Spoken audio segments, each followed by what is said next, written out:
Ipasisibak na nga ba nitong si Alfrancis Chua itong mga opisyales nitong SBP dahil nga hindi sila magkasundo dito sa mga players na gagamitin. As it is ngayon, alam natin na itong si Marcio Lassiter, si Chris Ross, si CJ Perez, si Kevin Alas at itong si Arvin Tolentino ang isasama dito sa lineup. Pero sinabi ng SBP na ipaglalaban pa rin daw nila yung mga players na na-exclude. So kumbaga mukhang magulo talaga ang sitwasyon.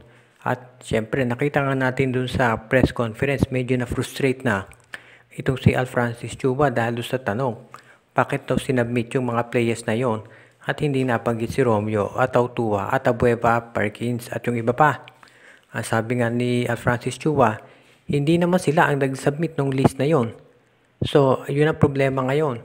Ang tanong, babaguhin ba ng SMC yung mga opisyales nitong Samahang Basketball ng Pilipinas at kukuha na ba sila ng mga masabihin natin na mas makakasundo nila talaga at magkakaroon ng matinding coordination dahil yan ang kulang ngayon dito sa SPP at sa Gilas parang hindi nag-uusap.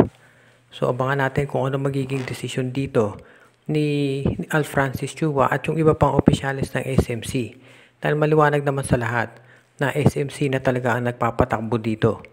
So abangan natin kung ano magiging changes dito lalo na pag natapos itong Asian Games at wag naman sana pero kung hindi maging maganda performance natin siguradong masisisi yan doon sa kakulangan ng preparasyon at sigurado ko na magkakaroon ng palasahan dyan hindi lang sa players kung hindi maski na sa mga opisyales. Sabihin man natin na kulang sa oras talaga itong Gilas pagdating sa preparasyon, marami ang naniniwala na lalo pang lumakas yung kanilang lineup dahil dito sa pagdagdag ng mga players. Unang-una ito si Kevin Alas ay isang mahusay na ball handler. So kahit na wala si Terence Romeo, meron tayong kapalit. Pangalawa, alam natin ito si Arvin Tolentino. Marami na nagsasabi dapat talaga ito nasa Gilas.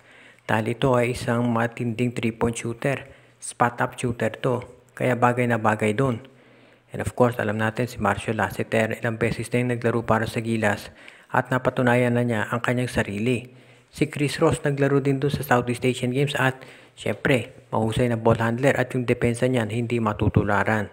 Kaya masasabi din natin, of course, si CJ Perez, alam na natin kung anong kaya niyang gawin. So, yung mga nakuhang replacements ni Coach Tim Cone ay mga mahuhusay din. At masasabi natin na maganda yung naging seleksyon niya kahit kulang pa sila sa panahon. Ang importante na lamang para dito sa mga bagong players na nakuha ni Coach Tim Cone ay yung panahon para mag-practice. Siyempre, kinakailangan nilang mag-gel.